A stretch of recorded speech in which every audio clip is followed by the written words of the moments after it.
ॐ वसुदेवसुतं देवं कंसचारूणमर्दनं देवकी परमानंदं कृष्णं वंदे जगद्गुरुं। सभी परिजनों को नमस्कार प्रणाम। प्यारे भाइयों, एक कहावत है, सत मत छोड़ो सूरमा, सत मत छोड़ो सूरमा, सत छोड़े पत जाए, सत की बांधी लक्ष्मी फिर मिलेगी आय। सत्य भगवान का स्वरूप है, भगवान सत्य को ही भगवान कहते हैं। और इसलिए भगवान की जो कृति है, सत्य में तीन चीज़ें होती हैं और ईश्वर की जो रचना की गई है उसमें हम तीन चीज़ देख रहे हैं, सत्यम शिवम सुंदरम। तो सत्य में कितनी बड़ी शक्ति है, इसको हम आज कुछ दृष्टांतों के माध्यम से जानने की कोशिश करेंगे। प्यारे भाइयों, अगर जीवन में हम सत्य को उतार लें तो सारी सिद्धियां उसके पीछे चली आ रही हैं। आप देखिए, जो सूर्य एक तरफ मुंह करके चलता है तो छाया उसके पीछे पीछे चलती है। ये संसार मायामय है। इस संसार में दो चीज़ें हैं, एक माया, एक छाया। ये जो कुछ हम देख रहे हैं दुनिया का पसारा, ये भगवान की माया है। माया और एक लक्ष्मी, ये दो शक्तियाँ हैं। माया सांसारिक है और लक्ष्मी सत्य के पीछे चलती है। भगवान विष्णु सत्य रूप है और शिवम जो कल्याणकारी कार्य होता है वो सारा शिव जी के पसारा है। सत्यम शिवम सुंदरम, इस संसार का हर चीज़ हम देखते हैं सुंदर है, उसकी जड़ में सत्य है। कैसे? एक दृष्टांत के माध्यम से आपको बताता हूँ। एक जगह सत्संग हो रही थी, कोई महान संत सत्संग कर रहे थे और सत्संगी सामने बैठे थे। एक चोर था, वो कहीं से चोरी करके और पूरा थैला चांदी और सोने के आभूषणों से भरा हुआ सोना लेकर के और वो भाग रहा था। उसके पीछे पुलिस लगी हुई थी। तो उसने सोचा कि मैं सत्संग में बैठ जाऊं तो शायद मेरा बचाव हो सकता है और पुलिस वाले मुझे नहीं पकड़ पाएंगे। भाई बहनों, वो आदमी जो चोर था वो सत्संग में बैठ गया। जहाँ महात्मा का प्रवचन हो रहा था तो प्रवचन सुनने लगा। महात्मा ने कहा, प्यारे भाइयों, दीक्षा मनुष्य को लेनी चाहिए। संत कह रहे थे, जो दीक्षा नहीं लेता वो निगुरा होता है और निगुरे की बिना गुरु वाले की मुक्ति नहीं होती। तो गुरु बनाना चाहिए, कि गुरु सही होना चाहिए। उसकी पहचान यह है, वो त्यागी, तपस्वी और योगी होना चाहिए। नंबर दो, जीवन में कभी झूठ नहीं बोलना चाहिए। मनुष्य को सत्य ही का अवगाहन करना चाहिए और जीवन को सत्य में बनाना चाहिए। जो सत्य बोलता है तो सांस में बड़ी शक्ति है। सांस में कोई आँच नहीं है, कोई बाधा नहीं आ सकती। आदि इत्यादि कुछ शब्द उसने सुने और उसने देखा मैं भी दीक्षा ले लूँ। पीछे पुलिस वाले आ रहे थे, उन्होंने उसको सत्संग में बैठे देख लिया, ये चोर सत्संग में बैठा है। पीछे पुलिस वाले पीछे खड़े हो गए, देख रहे सारी बातें। तो उसने सोचा मैंने गुरु नहीं बनाया है, मैं भी गुरु बना लूँ, और उसने दीक्षा ले ली महात्मा से। और सत्य में उन्होंने कुछ नियम बताए, इस मंत्र का आप गायत्री मंत्र जपो और जीवन में कोई गलत काम मत करना, सत्य को पकड़े रहना और जितनी बुराइयां हैं वो छोड़ देना, चोरी, जारी, हिंसा, नशा, पता आदि, यही मेरी दक्षिणा है। गुरु ने कहा।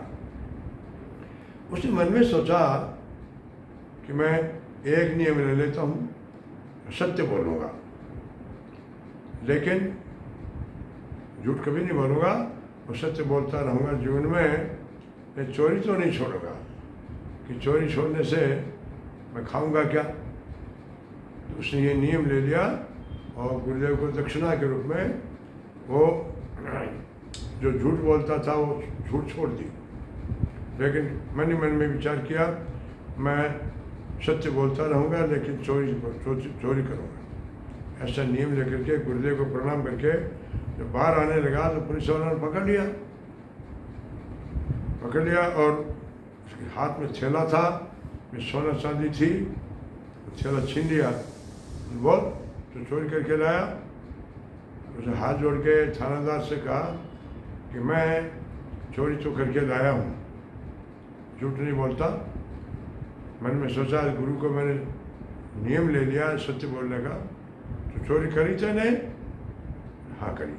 लेकिन गुरुदेव ने एक बात बताई थी कि जब आदमी दीक्षा लेता है उसमें क्या आध्यात्मिक जन्म होता है, नया जन्म होता है। उससे पहले वाला जिस क्षण उसने दीक्षा ली है उससे पहला वाला जीवन पिछला जीवन है, इसे आज तुम्हारा नया जीवन हो रहा है, ऐसा कह के दीक्षा दी थी। तो पुलिस वालों ने कहा कि चोरी तूने कब करी? उसने कहा कि मैंने ये चोरी इस जन्म में नहीं की, तो पिछले जन्म में की थी।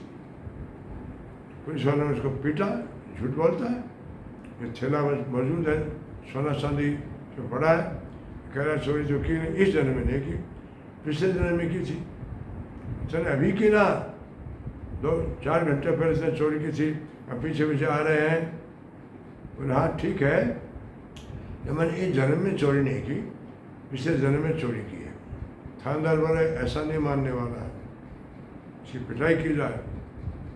एक काम है, गुरुदेव ने यह भी कहा था बेटा जिनकी सच्ची श्रद्धा भगवान में गुरु में होती है तो दुनिया का कैसा भी कष्ट उतर जाता है। तो थानेदार ने कहा सिपाहियों से, एक ऐसा नहीं मानेगा, लोहे का गोला था, गर्म किया, आग जैसा गर्म करके हाथ ऐसे अपनी अंजलि फैला, तो चोर ने जो हजारों आदमी देख रहे थे अंजलि फैलाई और ये गर्म रखो तो बताएगा। तो जब गर्म लोहा पुलिस वाले रखने लगे तो आंखों में आंसू ला के वो चोर बोला, हे गुरुदेव, हे भगवान, हे मेरे इष्ट, अगर मैंने इस जन्म में चोरी की है तो ये हाथ मेरे जल जाए, और पिछले जन्म में अगर चोरी की है तो ये पानी हो जाए। तो गोला देखते देखते पानी हो गया, उसकी अंजलि पानी से भर गई। रोंगटे खड़े हुए सबके, ये क्या चक्कर? थानेदार ने कहा यार ये क्या हुआ, ये गोला, आग का गोला ऐसे पानी कैसे हो गया? और तू कह रहा है मैंने पिछले, ये क्या कह रहा है, ये पिछला जन्म और नया जन्म क्या होता है? तो उसने कहा मेरे गुरुदेव ने कहा था मैंने चोरी जो की, पहले जो किया, अभी मैंने दीक्षा ली, जिस समय दीक्षा ली तो मेरा आध्यात्मिक जन्म हुआ था, तो मेरा जन्म तो अभी हुआ है सत्संग में आने के बाद, और ये चोरी मैंने 4-5 घंटे पहले की थी, वो मेरा पिछला जन्म है। चोर थानेदार भी चकित रह गया, प्यारे भाइयों वो गोला पिघल गया उसके सत्य निष्ठा से।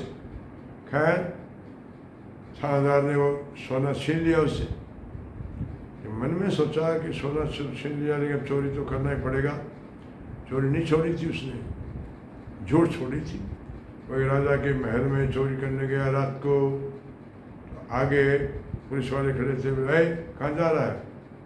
तो चोरी करने जा रहा। कौन है तुम? चोर हो। पुलिस वाले ने सोचा यार चोर थोड़ी बोलता है ऐसे, चोर होता तो ये ऐसे थोड़ी कहता। देखा कोई राजा का खास आदमी है, व्यंग में कह रहा है, जाइए। पुलिस वाले ने रोका, आगे गए तो वह महल में पहुंचा और तिजोरी जांच हीरे जवाहरात होते हैं, वहाँ पहुँच गया। वहाँ 5 आदमी का पहरा था, पुलिस वालों का, सुरक्षा गार्डों का। अरे कहाँ जा रहा है? वो तिजोरी को तोड़ने जा रहा। तुझे तोड़ने जा रहा है? उन्होंने देखा यार विचित्र आदमी है, तिजोरी तोड़ने वाला चोर से थोड़े बोलता है। मैंने सोचा को राजा का बड़ा कोई आदमी है तो चाबी दे दो, मैं इसको खोलूँगा। तो चाबी दे दी। उन्होंने सोचा ये कोई बहुत बड़ा आदमी है, कभी तो ऐसे चोर थोड़े आता है। चोर होता तो पीछे पुलिस वाले रोक लेते ना। चाबी दे दी और उसे सिपाही सो गए। सिपाही ने देखा भी कई देर लगेगी तिजोरी खोलने में। तिजोरी खोली, सोना चांदी हीरा जवाहरात का ढेर लगा लिया आंगन में। और वो भूख लग गई उसको। भूख लग गई तो उसने देखा कुछ खाना चाहिए। मुझे किसी ने रोका नहीं, क्योंकि सत्य बोलता रहा। सत्य बोल के चोरी करी। रसोई में गया, वहाँ अनेक प्रकार के राजा के व्यंजन था, भोजन किया, नमकीन मीठा सब खाया। वापस आके उसके मन में फिर विचार आया कि यार ये तो मैंने गलत काम कर दिया। ये चोरी मैंने की राजा की, लेकिन मैंने तो नमक खा लिया ना। गुरुदेव ने कहा था नमक हराम नहीं होना चाहिए, इसका नमक खाया उसके साथ धोखा नहीं करना चाहिए। अब तो मैं चोरी तो नहीं करूँगा, ये धन तो ले जाऊँगा नहीं। और सत्य का मैंने चमत्कार देखा है, अब तो वंश हो गया। क्योंकि अगर मैं यहाँ से चला जाऊँगा तो सिपाही लूट के ले जाएंगे राजा का धन, और मैंने राजा का नमक खाया है तो मुझे इसकी रक्षा करनी चाहिए। सो गया। अब सुबह ताला दिन उठ गई, तहलका मच गया, अरे तिजोरी टूट गई, तिजोरी टूट गई। और राजा के पास खबर गई। राजा खुद आए, देखा कि सोने चांदी जवाहरात का ढेर लगा पड़ा है। तो एक आदमी सोया पड़ा, नींद में गई। नींद में रात में जगह था ना चोर। रात जगह, बोल भाई क्या बात है, कौन है तू? राजा जी मैं चोर हूँ। चोर है? ये तिजोरी किसे तोड़ी? मैंने तोड़ी। राजा को बड़ा अचंभा आया, ये कैसा चोर है? हाँ भर रहा है। तो तूने चोरी क्यों की? बोले मैं चोरी नहीं करूँ, मेरा काम चोरी करना है। तो तुम यहाँ सो क्यों रहा है, भागा क्यों नहीं? बोले मेरे गुरुदेव ने मुझे कहा था कि नमक हराम नहीं होना चाहिए, इसका नमक नहीं खाया, इसके साथ में धोखा नहीं करना चाहिए। तो ये मैंने लूट लिया धन और ये रख लिया। जब भोजन किया तो आपने नमक खा लिया मैंने, तो फिर इसको ले जाऊँ। तो सोया क्यों? सोया इसलिए कि राजा के धन फिर ये लोग लूट लेंगे, सिपाही भी लूट लेंगे, मैं रक्षा के लिए सो रहा था। अच्छा ये बात है। राजा ने सोचा बड़ा आदमी तो बड़ा शानदार है, मैं तो चोरी क्यों करता है? मेरा यही धंधा है, मैं खाऊंगा क्या चोरी? मैं और कोई कुछ जानता नहीं। अच्छा तो तेरे नौकरी दे दे तो मैं चोरी नहीं करूँगा। राजा ने उसको अपने दरबार में विशेष पद पर नौकरी दे दी, वो चोरी करनी छोड़ दी। अरे भाइयों, ये रामसूता सिंह महाराज ने दृष्टांत दिया था जो मैं आपको सुना रहा हूँ। तो रियल में ये दृष्टांत क्या कहता है? अगर हम सच्चे हृदय से संकल्प लेके हम सत्य को पकड़ लें, ईमानदारी को पकड़ लें, नमक हरामी करने छोड़ दें, राष्ट्र के साथ में, हमारे पिता के साथ में, हमारे देश के साथ में धोखा करना छोड़ दें, तो क्या नहीं हो सकता। एक चोर था जो सत्य को धारण करके, गुरु के वचनों का पालन करके वह एक मनुष्य बन गया। तो हमें अपने जीवन में ये शिक्षा लेनी चाहिए कि हम जीवन में सत्य को सत्यमय बना दें, यज्ञमय बना दें। तो हम क्या से संसार की बात तो छोड़ो, हम परलोक का राज्य कर सकते हैं। मैं सोचता हूँ आपने दृष्टांत से प्रेरणा ली होगी। बहुत बहुत धन्यवाद। ओम शांति शांति शांति।